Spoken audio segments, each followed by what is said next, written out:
Marami na pong pagkakataon na medyo binabanatan, salungat itong si Panelo sa paniniwala at sa mga pahayag. Itong si Harry Roque at sa mga kuno ay ipinaglalaban ni Harry Roque kung meron man. Kaya nga sinasabi nila na ito ay laban ng DDS versus DDS. Pwede ring sabihin daw na laban ito ng kadiliman versus kasamaan. Sinabi na rin dati pa na si Panelo na hindi niya masyadong kilala etong si Harry Roque. Mukhang meron talagang malalim na pinag-uugatan ang hindi pagkakaunawaan or ang parinigan, pasaringan na itong dalawang ito. So aantayin natin kung anong magiging reaction ni Harry Roque dito nga kay Panelo sa mga statements ni Panelo. Umuwi ka na daw, sabi ni Panelo, kung wala ka talagang kasalanan. 'Di ba? Ngayon, malala na siguro talaga ang kalagayan ni Harry Roque. Matindi na talaga.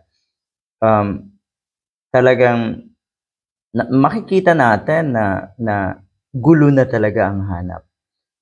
Makikita natin na wala na siguro siya kasing pwede pang sabihin na natin na wala nang pwede pang ipagmalaki sa mga susunod na taon.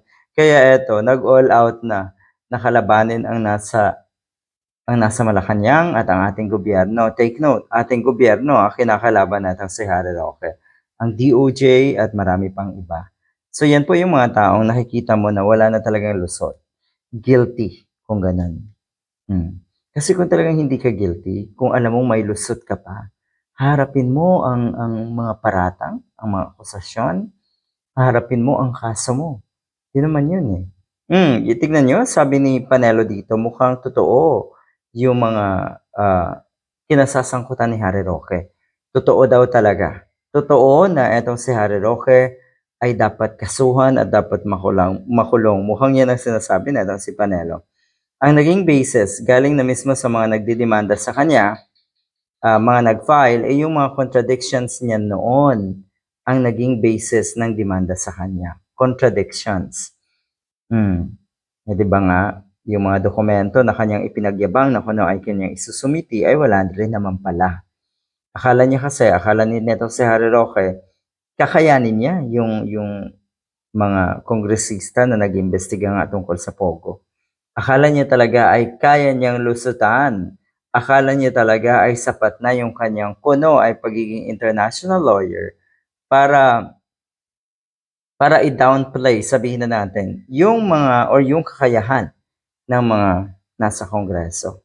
Napahiya siya doon. Sinasabi niya hindi siya abogado ng ganito, pero lumalabas sa mga pananalita niya, abogado siya. Abogado ng Pogo. Abogado ka daw ng mga Pogo operators. Sabi niya hindi siya may-ari ng ganito, pero lumalabas sa mga sinasabi niya rin na ganitong ginagawa niya, lumalabas na siya ang may-ari. Ayan po si Panelo ngayon. Mukhang lalong idinidiin itong si Harry Roque. Ito kayong pinagugatan na itong kanilang hindi magandang samahan bilang parehong taga-suporta ng mga Duterte.